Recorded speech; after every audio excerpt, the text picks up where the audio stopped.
How can Christians legitimize a God who orders the genocide of entire nations? The very notion that God would command the obliteration of entire nations is abhorrent to skeptics and to seekers alike.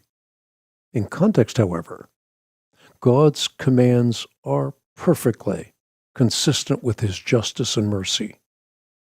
First, a text without a context is a pretext.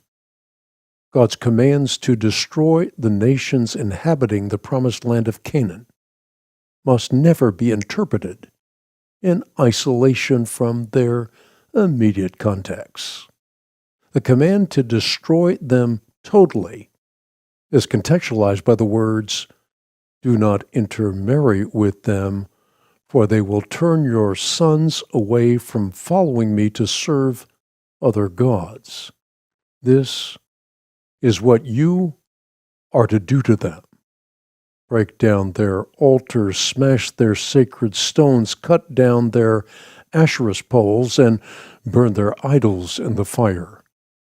As such, the aim of God's command was not the obliteration of the wicked, but the obliteration of wickedness.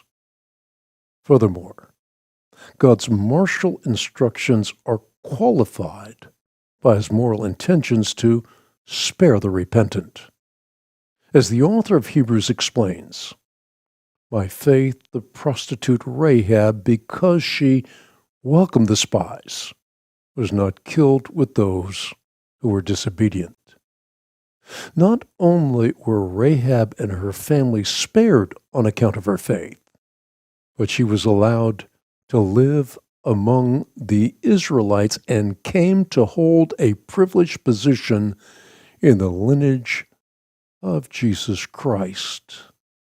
God's desire to spare the pagan city of Nineveh further illustrates the extent of his mercy for the repentant.